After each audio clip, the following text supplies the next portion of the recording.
I think it was something very interesting, right, during the pandemic, Mm, particularly when everything shut down, right? This wasn't some sort of voluntary shutdown. This wasn't some sort of, I'm going to take some time to kind of, crawl into my shell and kind of, you know, do some deep mm-hmm. thinking or some sort of self-reflection, right? It literally was seemed like, within a matter of days, right, Just that stop. the Yeah. world literally shut down Yeah. and folks Oh, had, yeah, like everything stopped. And we had to sit at home for this Mm-hmm. long, long period of time without being able to have the level of social interaction and, in some True. cases, distraction, right?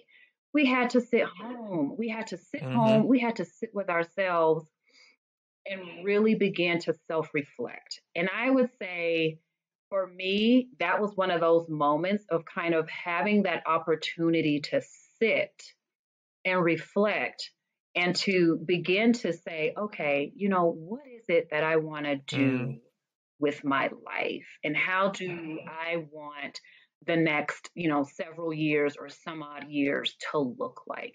How do I want to set my life up to not only benefit me, but to benefit my children, benefit my community, right? Those kinds of ponderings mm, mhm. began to happen. And for me, I was just like, you know what? I don't want to, you know, get down the road in life, let's say, Lord willing, mm, 20, 30 years from now, still alive, right? And look back and say, my goodness, mm. I should have at least Definitely. tried to Mm-hmm. do this Exactly. organization, right? That to me, it's like it's really not a matter of whether you fail or not at a thing, Yeah. because you're gonna fail at a Definitely. thing. Exactly. You will fail, right? But part of that is the idea of, okay, I will probably fail, but then I'm going to get back up. I'm going to take some losses. I'm going to learn lessons, and then I'm Mm-hmm. going to apply that as I move forward.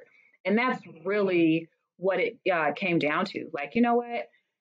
You don't know the Mm-hmm. outcome, you don't know what the future holds, but take a leap, take a Yeah. step, and try. For sure. Let's For Yeah. do sure. this.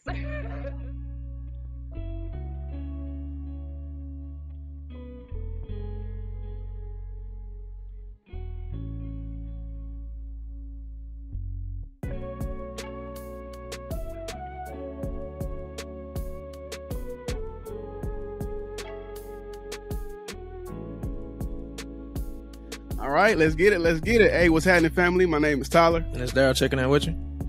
Boy, you forgot your part, didn't you? What? It's been a minute, boy. Yeah, you lied a little It's bit. been a minute. Hey, nah, yeah, and this is Uncharted Mind, right? The podcast where we speak life, talk about life, health, and wealth. Mm-hmm. Man, as y'all can see, man, it's been what, 6 days since we recorded, Yeah.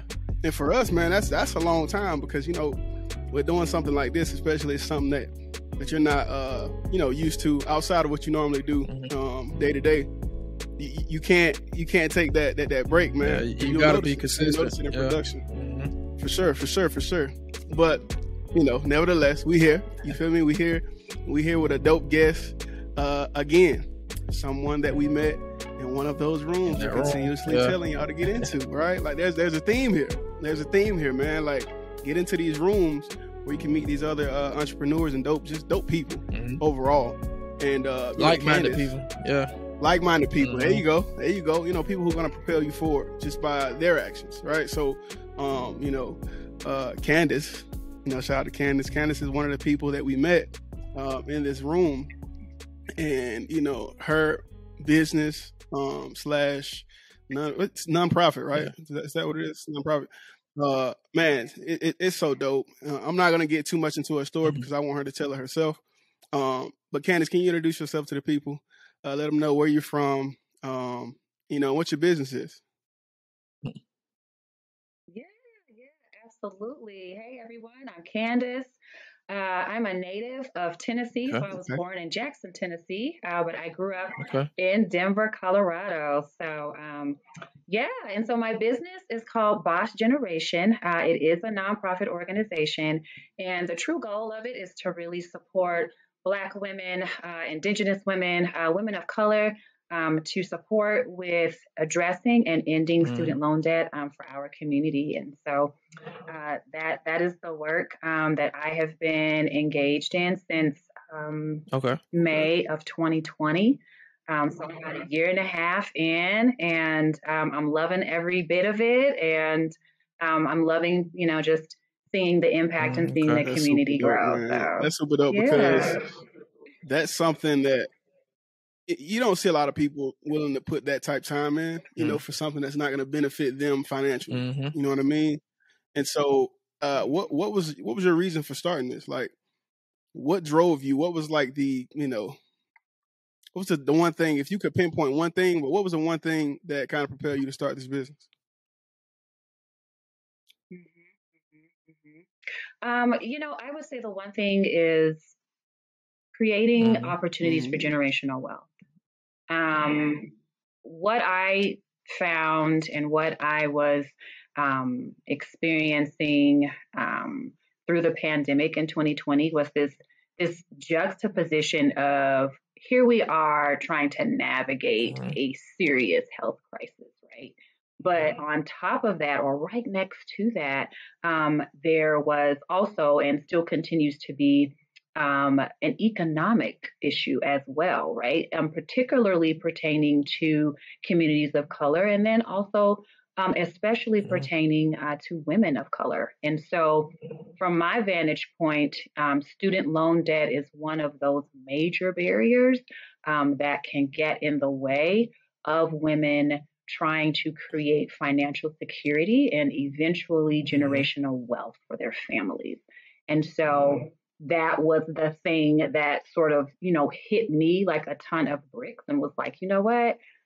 I want to create an organization where we are having conversations around this and creating a network of resources to really effectively address this issue. So that was it. And I too, I think it's really important to note that I am a part of the community that I'm serving. So I also am navigating student loan debt as well. So not only am I listening to the community to be like, all right, what sorts of resources and, what kind of programming do we need? I also can look within and say, you know what, I wish there was a program around this, or, maybe I should try to find out more information around this particular aspect of student loan debt, right? So it's lived experience as well as listening to the community that really drives the work of Washington. That's dope. I like that. Yeah, and just kudos to you again, for considering others. You get what I'm saying? Like, and it's from your own path. You get what I'm saying? That's something that that may have held you up, with generating generational wealth. And you just saw that was an issue in our community. Specifically towards Black women, and you feel like that was something you needed to address. So, like I said, kudos to you again. So, what I wanted to ask though, it's like the pandemic, I feel like generated a lot of, like mindset shifts. You get what I'm saying? And even for us, like this was all born from the pandemic, to be honest.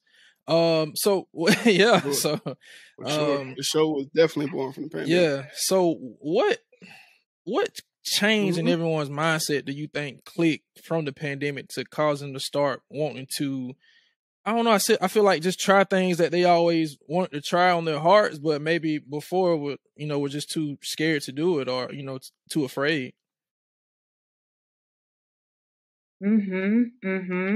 Absolutely. I can definitely speak for myself. I think it was something very interesting, right, during the pandemic, particularly when everything shut down. Right. This wasn't some sort of voluntary shutdown. This wasn't some sort of, I'm going to take some time to kind of, crawl into my shell and kind of, do some deep thinking or some sort of self-reflection. Right. It literally seemed like, within a matter of days, right, that the world literally shut down and folks had, like everything stopped and we had to sit at home for this long period of time without being able to have the level of social interaction and in some True. cases distraction, right? We had to sit home. We had to sit Mm-hmm. home. We had to sit with ourselves and really begin to self-reflect. And I would say for me, that was one of those moments of kind of having that opportunity to sit and reflect and to begin to say, okay, what is it that I want to do with my life? And how do I want the next, several years or some odd years to look like? How do I want to set my life up to not only benefit me, but to benefit my children, benefit my community, right? Those kinds of ponderings began to happen. And for me, I was just like, you know what? I don't want to, get down the road in life, let's say, Lord willing, 20, 30 years from now, still alive, right? And look back and say, my goodness, I should have at least tried to do this organization, right? That to me, it's like, it's really not a matter of whether you fail or not at a thing, because you're going to fail at a thing. You will fail, right? But part of that is the idea of, okay, I will probably fail, but then I'm going to get back up. I'm going to take some losses. I'm going to learn lessons, and then I'm going to apply that as I move forward. And that's really what it came down to. Like, you know what? You don't know the outcome. You don't know what the future holds, but take a leap, take a step, and try. For sure. Let's do this. No, for sure. And regret comes from, either one of two things, right? Like regret comes from, in my opinion anyway, and in my experience, right? Regret comes from either not trying, not starting to begin with, or quitting too early, right? So, that's one thing, I try to push people to never have to live with. You know what I mean? If you can, do what you can to make something, come about, then do it. You know what I mean? There's gonna be bumps in the road. There's gonna, things are gonna happen. You know what I mean? But you have to stay consistent. You have to, believe in yourself and your ability to make it happen, right? So, and also acknowledge that, there will be failures, and there will be times that, you want to quit. That's understandable. That's the part of everybody's process when they're building something. But just continue to drive on, right? So, your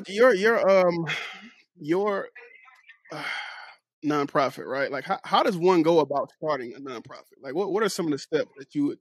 What are some of the first steps that you had to take to start that? Good question, right? Yeah, absolutely. So one of the things I had to do is, because there's this period in which you have to fill out paperwork in order to get your 501c3 designation. And while you're raising money, you essentially need to have the sponsorship of a organization that already has their 501c3 designation, right? So I ended up being able to raise some money and then get fiscal sponsorship, is what you call it. I don't want you to go too far without me asking these sub questions. Is there a certain amount of money you have to have, or you have to raise prior to starting this, or no? Okay. No, not at all. That's just kind of the path that I ended up taking. But no, essentially, if you know of an organization that would be open to the idea of fiscally sponsoring you, then you could reach out to that organization and, let them know what it is you're trying to do, the cause you're trying to address, and then see if that organization is willing to take you under their wing. And essentially, they take the risk burden, if you will, from the IRS, should something go wrong. So it's just a layer of protection for the organization. But so I have a fiscal sponsor. Shout out to my fiscal sponsor, Moonshot Adventures.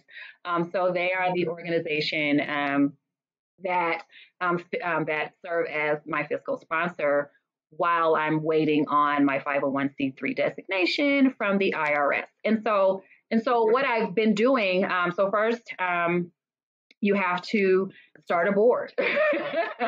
You have to start a board so that way you can fill out your paperwork. And so you have to list your board members. So I have to get out there and say and find folks that are like, hey, who is passionate about student loan debt, who wants to come alongside me and is there a minimum number? So you have to have a board chair. And it's very important to have a secretary, right? So you need someone that is going to lead the board, and then you also need someone that's going to take notes and have those minutes on record. So after that, I also needed to secure an attorney to be able to walk me through the process of filling out the paperwork, and I submitted the paperwork, and so I'm just waiting. I'm waiting.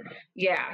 But you want to have a fiscal sponsor so that way you're able to have your money released to you as you're raising money. So like I couldn't even have access to any funds until I had that fiscal sponsorship. So yeah. So that was the process, or the process that I'm still in because I'm still waiting from the IRS. I hear they take a while. So okay, that makes sense. So you have to attach yourself to an entity while this process is being approved. Okay, got you. Right. Yeah. So then once I get the 501c3 designation, then I will no longer need the fiscal sponsorship, and then all donations will flow directly through the organization. Yeah. So how hard is it to get like donations for, or maybe hopefully it's not hard at all, but what kind of process is that for getting donations to your nonprofit? Yeah, absolutely. So I'm very much heavily into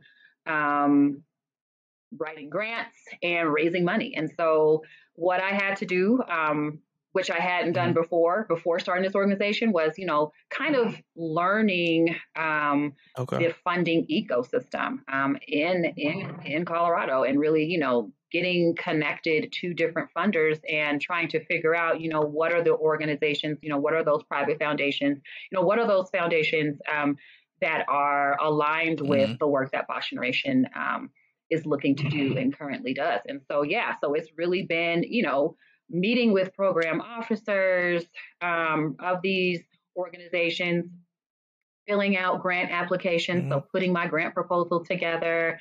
And then on the flip side of that, once awarded the money, then on the flip side, doing grant reporting and things like that. So that is a whole situation. Grant reporting, right? Grant reporting is basically a report that shows where you allocated each dollar given from that.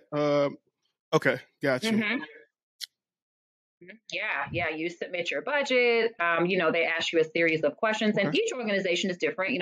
Each organization, has their process to try to make sure that you make good on the funds that you've received from their organization. That makes sense. What I would like to ask is, I'm going to assume that the IRS like a little bit more strict on nonprofits, because essentially, from my understanding, you're getting like free money or tax-free money to disperse to others that need the help. So I'm just thinking like the IRS, maybe a little bit more stricter on you guys as far as like a normal business. You know what I'm saying?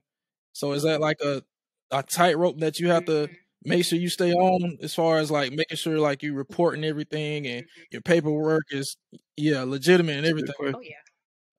Okay. Oh yeah, absolutely. Yes. So, if I just back it up a little bit, while I was creating the board and getting an attorney, also had to secure an accountant, right? Like to make sure that all the ducks are in a row when it comes to finances and making sure the books and everything are solid. Absolutely. Yeah. Okay. So what is the conversation like, right? Like when you find a potential sponsor, right? Their message aligns with yours, with what you're trying to do with your journey and the mission of Boss Generation, right? Like, what's the conversation like when you meet with these high level execs and asking for funding? Like, how does it go? Yeah, yeah.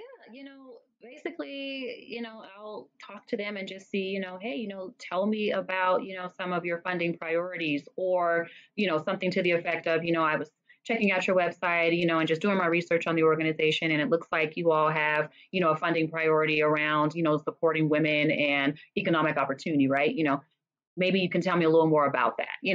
And then, of course, they definitely want to know, how does Bosch Generation, fit into that? What is the work that you're doing? And so I definitely have to talk a lot about, why I started the organization, what are the goals for the organization? What is it, the impact that I hope the organization achieves? And then they also want to know, well, what's happened so far, just to kind of get an idea of, track record, how many folks have you been able to serve? What do they say about their experience in the organization? And so then I'm, also in preparation for talking to funders and doing grant reporting. I'm also talking talking a lot to participants to be like, tell me how this is going, and be honest, if there's if there's a need that is not being met, let me know so that way I can meet the need that you have, and then on the flip side of that, if it's going great, want to know that too. So yeah. So it's very much about finding out the funding priorities for that foundation, and then also sharing the story of Bosch Generation and the impact that it's had so far, and the goals for the fact that coming you lead, years. I like the fact that you lead the conversation or the pitch or however you see it with, hey, I've been doing research on your corporation or on your business, and I see that you do X, Y, and Z. You feel what I'm saying? I feel like when people do that, right? In my experience, and from what I've used in that method, I've used that method in some forms and situations in my life. It's always worked. You know what I mean? Because I feel like people kind of expect you to not do the due diligence to, close the deal, right? So I think you leading that way, extremely dope, man, because most people don't think about it. You know, it's crazy. So I'm a student, right? I'm one of your ideal candidates. I apply for your grant, or for your do you guys call it a grant?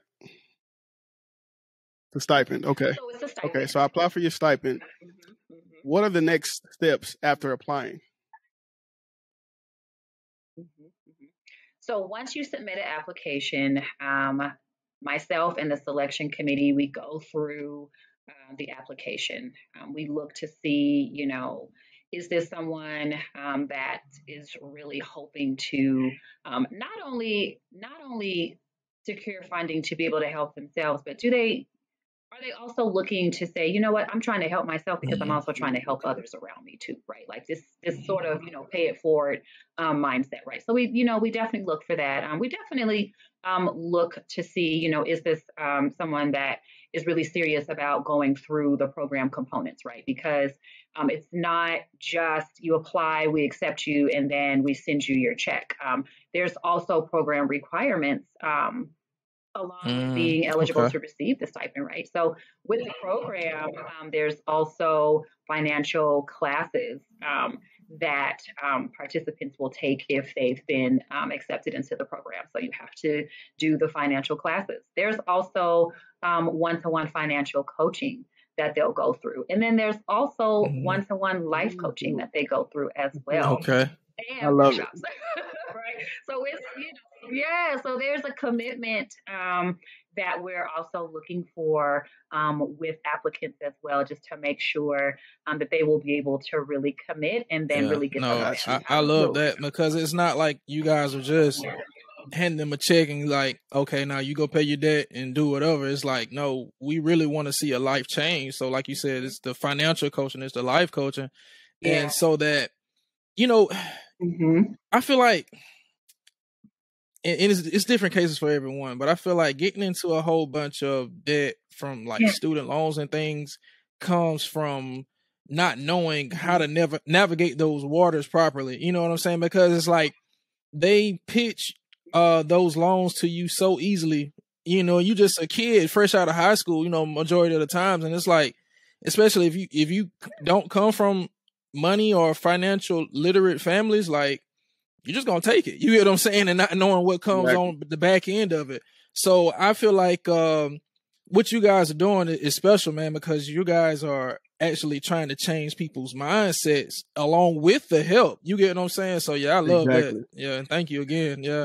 So it's like you're not only are you helping them, with financially, but you're actually providing the tools that will lead to their long-term success, man. So that's big. That's big time.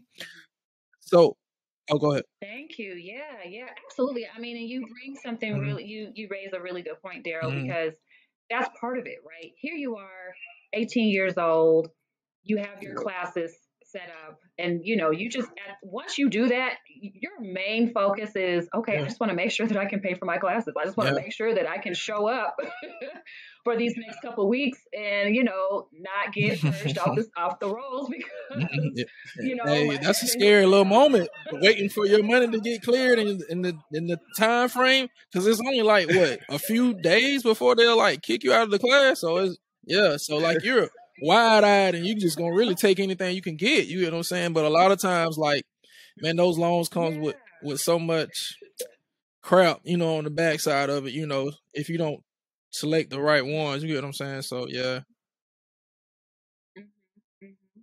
Or just knowing, I mean, just having, just creating this space of like, okay, you have these loans, here's what it means, right? Like, what does it really mean to actually get a loan? Like, what does it mean when you have that 6% interest that's accruing while you're in school, right? Like, what does that mean? And then what does that mean on the back end once you graduate and now you're trying to navigate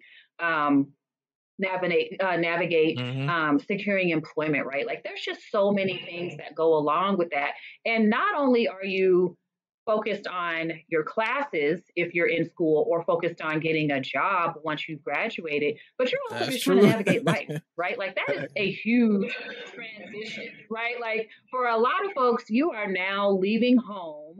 You are out on your own. You are responsible for so many decisions, and you're trying to make sure that you are academically solid so that way you can graduate with your credential, right? Like, there's a lot that folks are navigating in that period of time. So, it's really about just meeting people where they are during those major transition periods, right? Like I said, that's a major transition when you go from high school to higher ed, right? Whether it's college, whether it's a career school, right? Whatever your post-secondary choice is, that's a major transition, right? Then that other major transition is once you've secured your credential, now you're out here like, okay, I need to find a job. Now I'm trying to do life. So those are major transitions. So we're really trying to make sure that we're getting folks and just, being able to have these conversations and really creating a safe space to be like, I don't really know. That's true. I don't really know what I signed. Exactly. Most people don't. All I know is that I want to make sure that exactly. That's the goal, to get in here and get it done within 4 years and be done, right?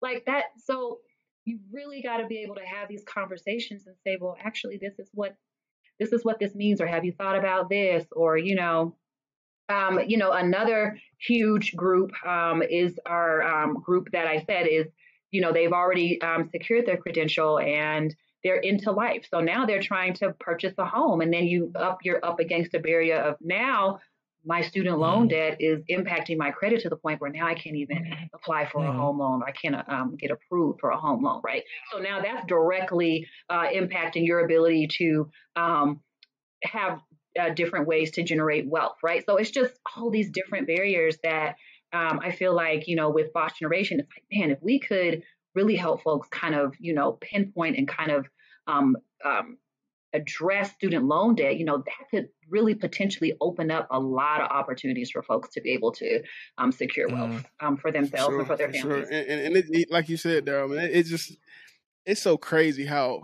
quick or how easy they'll just give you, this large sum of money, because actually I saw this post on Instagram yesterday. It said, they'll sign off on, giving you $100,000, student loan. but then we'll make you jump through hoops, hurdles, and fire, give you a $10,000 business loan, right? So, Yeah. it's the trap, right? It's the system that, it kind of created against us. You know what I Yeah. mean? When you really think about it, right? So, yes, definitely do your due diligence, know what you're signing prior to signing, right? And, have a plan. Have a plan to pay it off, afterwards. You know what I mean? That's I feel like doing something like that would, prevent some things, not all things, but some things from going wrong. You know what I mean? So no, for sure. And then you, right? So this stipend. So let's say, I applied, right? You guys love my story. I took all the classes, the mentorships, the workshops. I did everything I needed to do, right? What's next? Yeah, so once you've completed all of the course, Mhm. all of the program requirements, then Okay. you get your So, check. so is this a set check You get for your check. everyone in the program across the board, or does it vary based on any alternative factors? No, Okay. right now Okay. it's Perfect. a set amount. That kind of keeps, and that really keeps Good. everything clean on the back end. Like I said, that other piece of making sure, that accounting wise everything is simple and clean. Yeah. So right now Okay. it's a set amount. But part of my push to really raise more money is because as more money is raised, the dollar amount can increase, and the number of women that we support, can also increase Okay. as Okay. well. Okay. That's So dope, man. Love yeah. it. So, do you have any like stories from people that have maybe went through your program, or maybe currently going through the program, and how even outside of the financial boost that you guys are giving out, just from the programs and everything that can really shift their minds going forward? Do you have any examples of or stories from people that have gone through it and how it has maybe helped them out right now? Mhm. Mhm. Yeah, absolutely.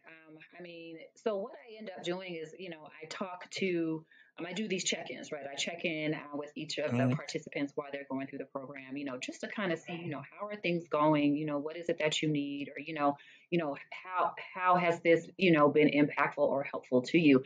And what is so interesting is, yes, Mm-hmm. the Of money is course. definitely helpful, right? But what folks really, really appreciate is the one-to-one financial Mm-hmm. coaching as well as the life coaching. They love it, Yeah. and I knew they Yeah. would because again, it's one of those things. It's like, to me, addressing student loan debt isn't just about Mm-hmm. the money and just about the debt. It really is about addressing the whole person, right? Addressing and creating space for the feelings of overwhelm when you're Mm-hmm. like, I don't really know what to do. I have all of this debt. How am I going to get through it, right? So really creating that opportunity for women to, have these one-on-one conversations with the life coach, that's connected to Boss Generation, to really, get an opportunity to air that out and to understand that it's okay, to alleviate any sense of stigma, right? And to say, you know what, you're okay, you're not alone, and we're going to continue to, talk with you and just create this community for you to Mm-hmm. get the resources that you need. So one of the young ladies that is in undergrad right now, in college pursuing her degree, the main thing that she talked about was just like, because of the coaching that you provide through the organization, I Mm-hmm. know myself a little better, Love it. right? Like there's this sense of just self-awareness, that you that the young ladies have been able to achieve through the program. And so yeah, it's really been that. It's really been, there was another young lady that was like, you know what, I just appreciate the fact that getting the financial coaching, I'm being able to have these conversations around, how Mm-hmm. do I secure myself financially, right? Some part of that is with, making sure that you have proper insurance set up, like make sure you have your medical insurance, right? Because right under student loan debt, Yeah. there's this huge crisis on medical debt, right?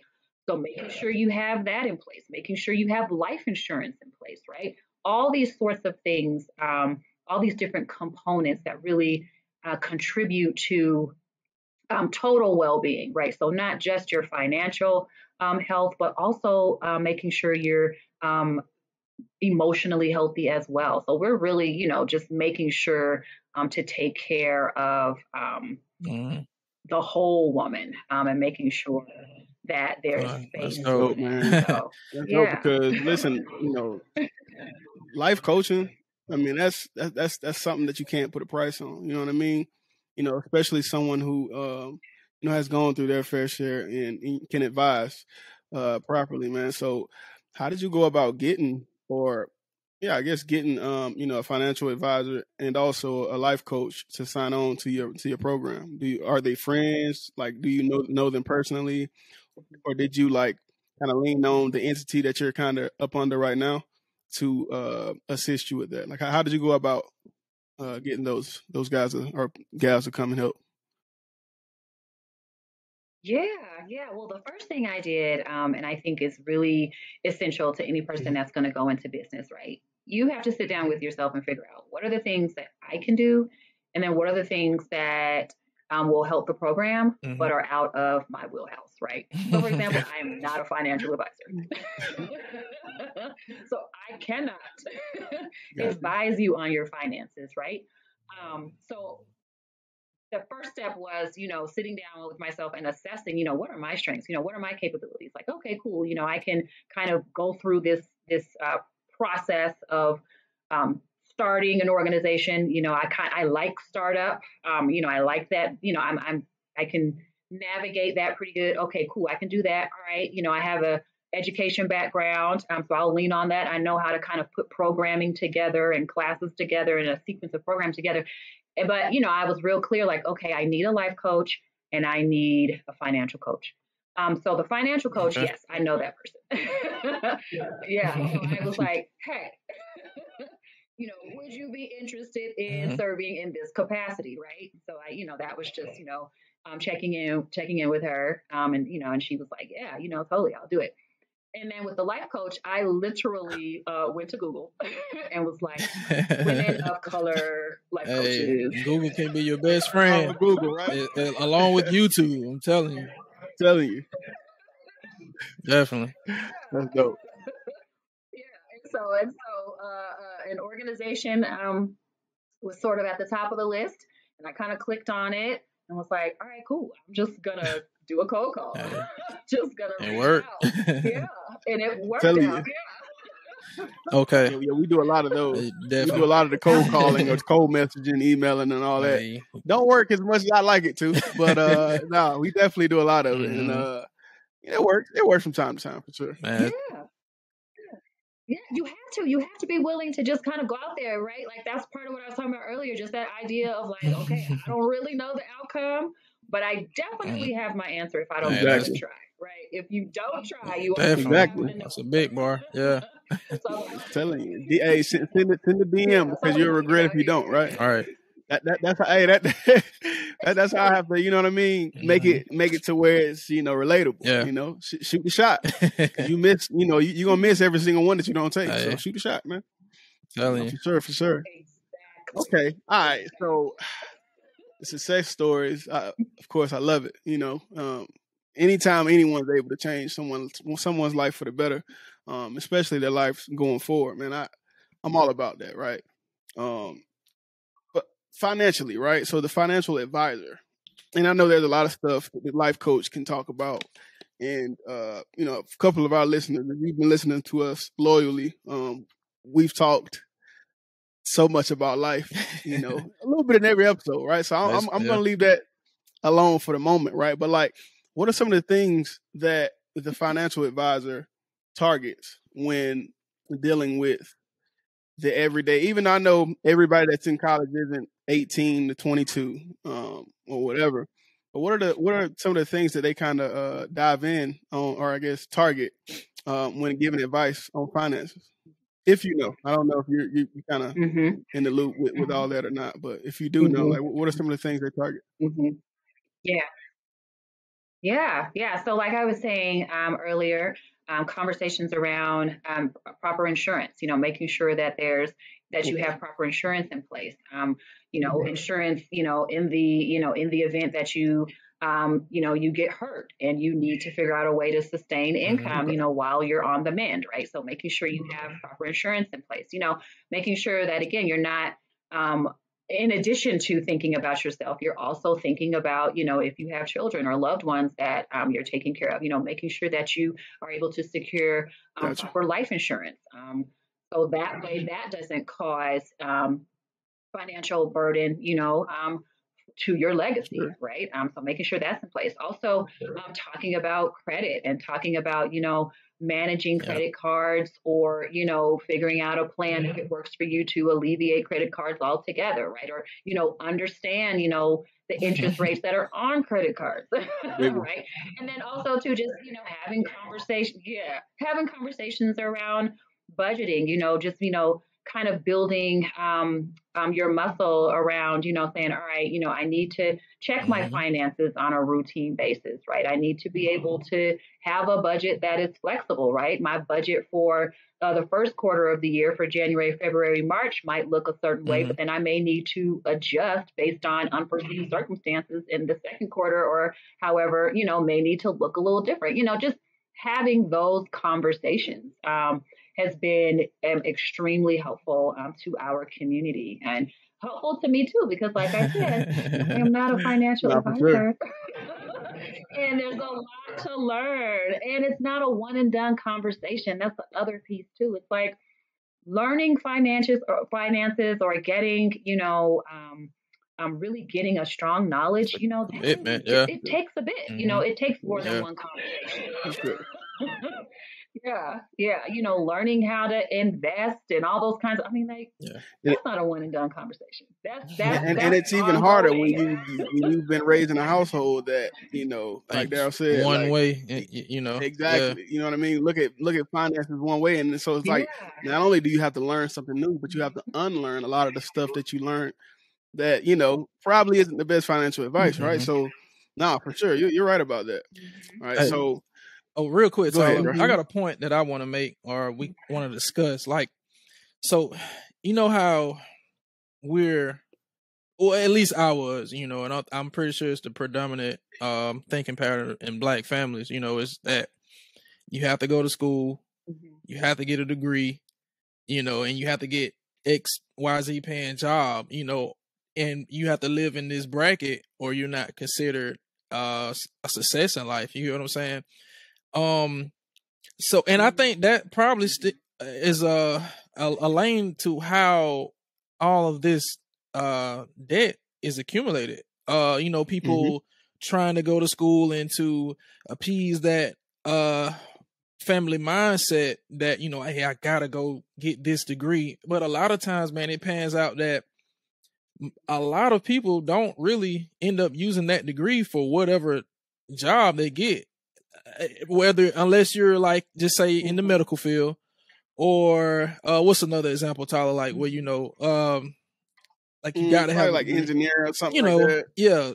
In those fields, it's now like we live in a society where mostly anything you want to do, you can get a like certification for it, or just get the experience from under someone, and for far less than going to school to get, that degree that you may not even end up really using. So I say all that to say, do you have anything in your program, or maybe something that is coming up that will kind of coach people to really knowing like what they want to do before they just commit to a certain degree, and essentially, I hate to say it, but like kind of wasting time and getting into debt for something that you really won't even use? You know what I'm saying?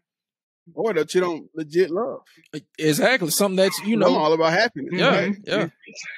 So how do we shift that mindset to, I gotta get that degree because my family is expecting me to get that degree? You get what I'm saying? That's just what I was taught my whole lifetime. You know what I'm saying? Yeah. I would love to see the conversation shift from, this sort of false binary, like, all right, either you go to college or the military, right? Like, I feel like there is space. Shout out to my veteran right here. I feel like there's space. Yeah, absolutely. Shout out, absolutely. I feel like there's space to be able to have a conversation around, let's really, look at options, right? Is there a world in which you can decide maybe I do want to go to college, but then do you have to go right at 18? Are you ready? I think a Are lot you of ready people to go aren't, because you at that still time? figuring yourself You know, out. You know what I'm saying? And when you're 18, you think you're grown, but man, you don't know nothing. You get what I'm saying? Like, I was a bonehead at 18, bro. you don't know Like, anything, man. So I feel telling like you. people may need to, I don't know, just take that time out. Just, get you a little job, man, and just figure out life, figure out who you are before you just decide on this degree. I'm sorry to cut you off, but that's just my thought pattern. But go ahead and continue that thought you have. Yeah.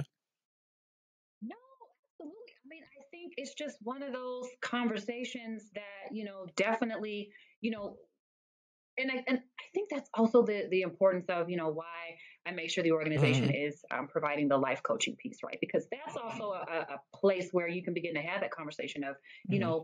why are you on this journey? Is it just strictly to Mm-hmm. meet the approval of your family? Is there any part of this that, is about you and making sure that you are setting your life up and creating the life that you want for yourself? Like what is the drive, what is the intention, what is the motivation around wanting to pursue XYZ, and what does that look like for some folks? It may look like, well, no, here's the best opportunity and here's the best time for me to be able to go and Mm-hmm. secure this credential.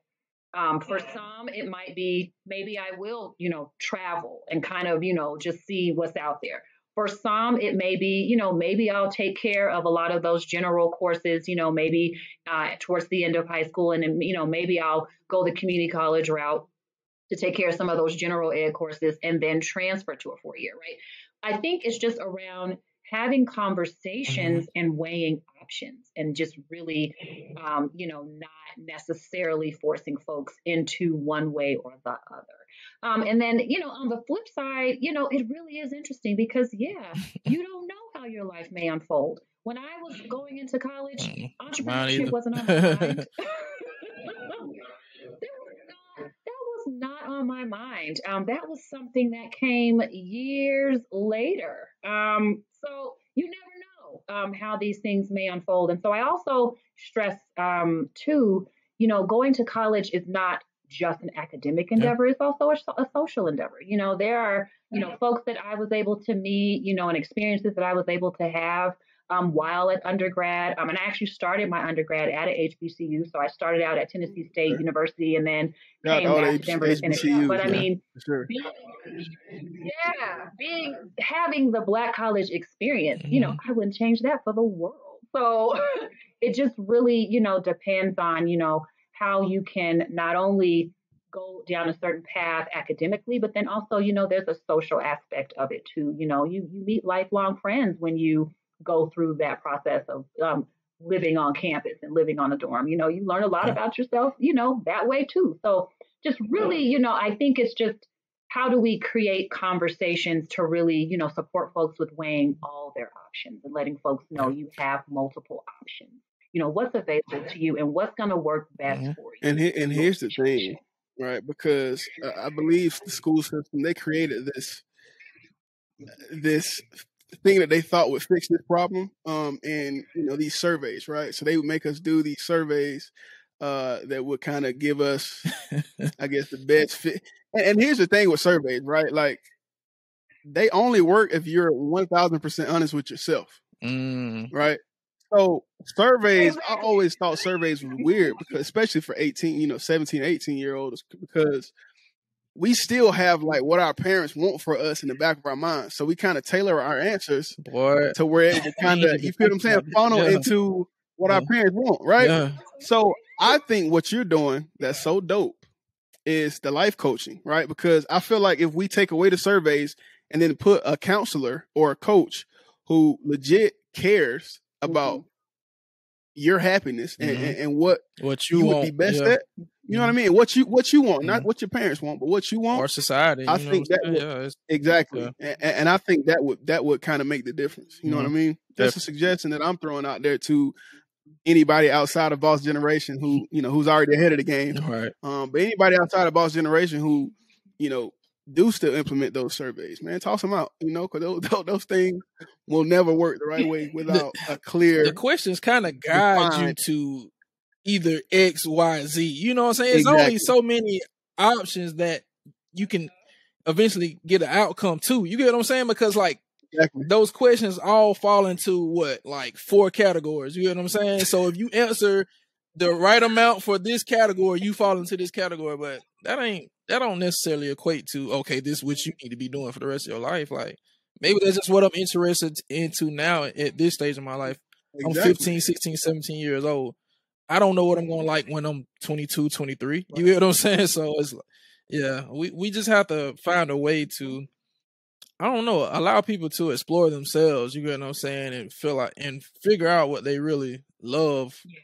Not just from what you've been programmed to love from when you were a kid. You know what I'm saying? Whether it be from family members or from television, now social media, you get what I'm saying? So, I just wish people had more free thinking, these days, but that's what we're here for, to help. You know what I'm saying? So, yeah.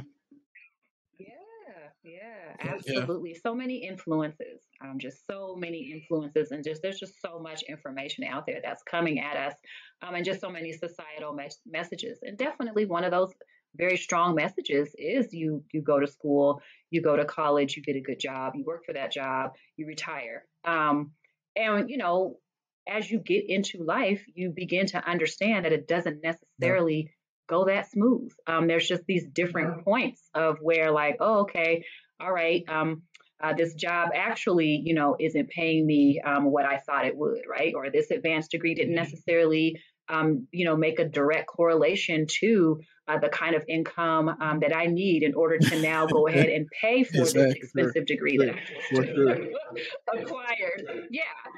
Because part of the, on the flip side, one of the other contributors to student loan debt is this idea of pay equity, right? So now, particularly for women, we'll go to school, we'll secure this degree, and then we get into the job market, and then you're getting paid 64 cents on the dollar if you're a Black woman, 54 cents on the dollar if you're Latina, right? So now that's a whole nother issue that we're dealing with.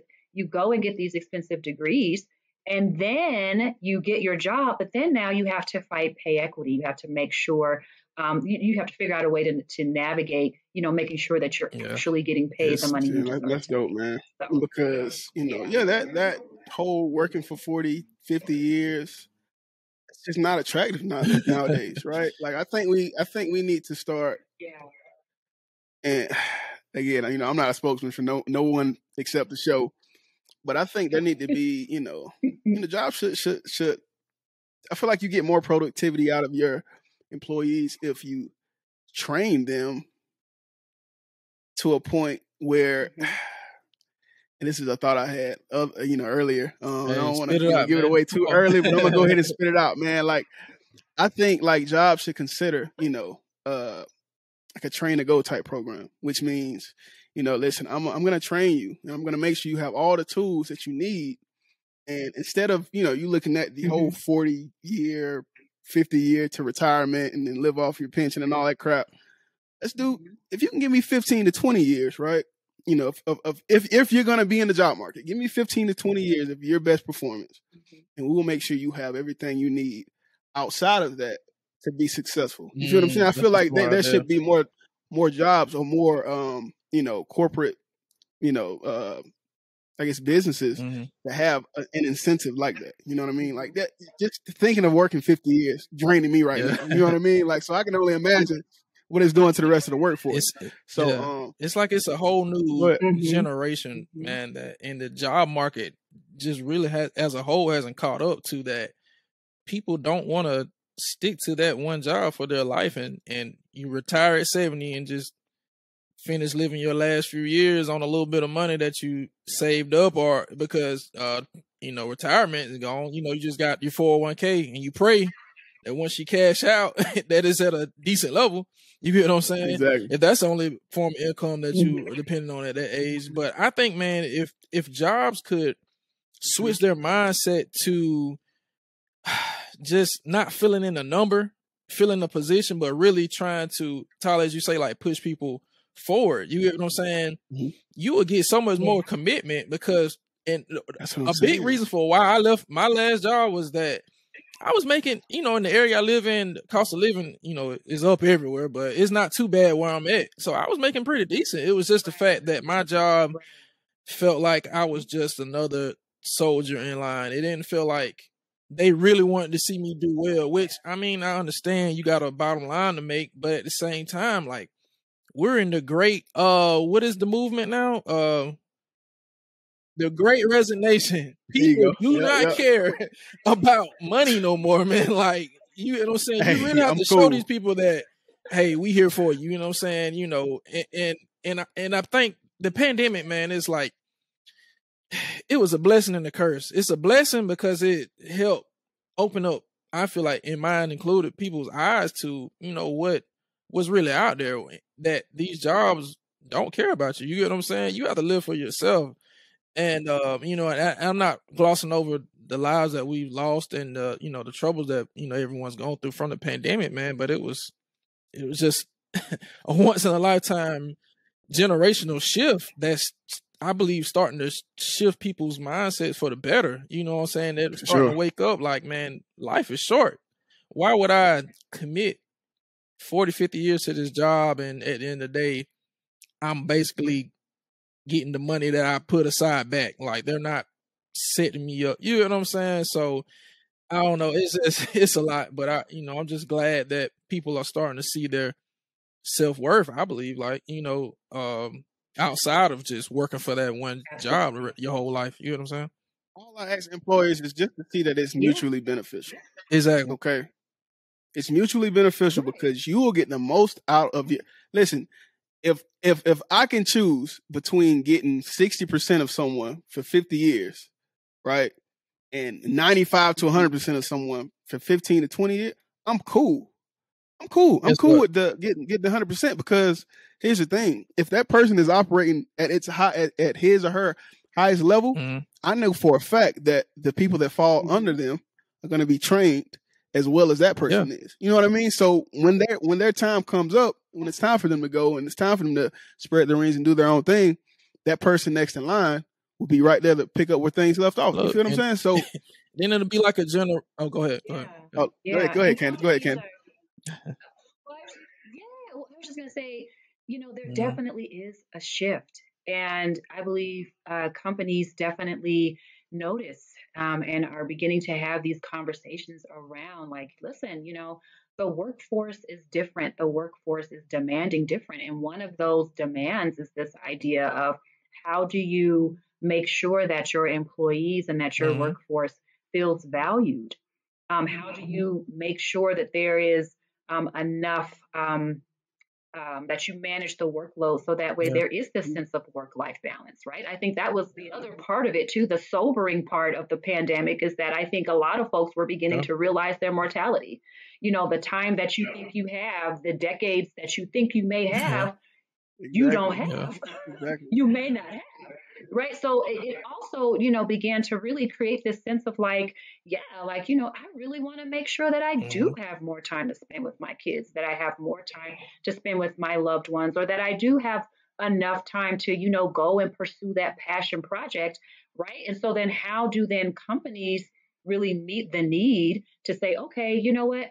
Let's begin to offer this work flexibility, right? Like, I don't really think that there's really going to be this true back to the way things were pre-pandemic, where folks were commuting to a location and was there from 8 to 5, 9 to 5, Monday through Friday. I don't think so. I don't think the workforce is going to tolerate that anymore, right? So now, again, I'm not an expert, but just, you know, kind of, you know, paying attention to culture and how things are going, you know, definitely, you know, there's going to be these shifts around, you know, how do we meet the need of flexibility? You know, how do we incentivize and make coming to work for my organization attractive to the current workforce. That's number one. Number two, I definitely can speak to that, to the idea of wanting to jump out on your own or step out on your own, particularly when you are on a job and you feel undervalued, and you feel that you are not really having opportunities to make meaningful contributions.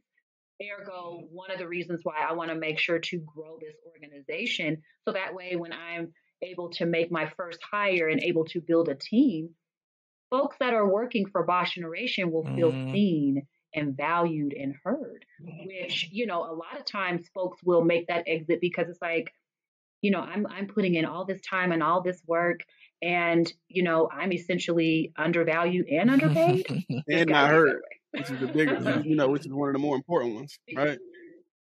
So, for sure. Yeah. Well, you know what? Listen, man, first off, this interview has been amazing, because I know it's going to touch some people, right? From the students who have debt to, you know, employers, right? Because, you know, we had this, you know, we just went on this little rant about, you know, things that, you know, and here's the thing, I feel like, you know, outside opinions, you can't completely shun them all, because sometimes they make sense to a point to where if you start to implement, or at least thinking about them, you know, to give you a different perspective, right? So, you know, I think this will also benefit, you know, those employers, right? Like those people who have, you know, a staff, you know, that maybe they're not getting their most out of as far as, you know, production, right? So this interview is going to benefit a lot of people, man. And I thank you. We thank you, you know, for stopping by and agreeing to do it, right? So real quick before we let you go, right? Can you plug in all of your socials, your website, and anywhere that people can reach you, and where the students can apply? Yes, absolutely. So the website is bossgeneration.org. And so you can go there to sign up for the newsletter. That's where I'm going to, once I get the application up, the application should go live in March. And so that is where you will access and apply to the program. So definitely bossgeneration.org. Also, if you have questions, you can, send me a message. So I'm on Instagram, Bosch Generation. So it's _ Bosch Generation. And so, you know, send me a message via that platform as well. And also, you know, you can reach out to me personally as well. So I'm Candice M. Smith. I'm also on Instagram as well. You can send me a message that way too. Listen, there you have it. The great, you know what I mean? The serving Candice M. Smith herself, man. Listen, I hope y'all enjoyed this interview as much as I did. Thank you. As much as we did, right? You know, we here to add value to y'all, right? So, you know, add value to us by leaving a comment, you know, reviewing and letting us know what we have done great and what we can do better, right? So, you know, again, Candice, we appreciate you for stopping by. And this has been Uncharted Mind. Uncharted Mind, we signing off.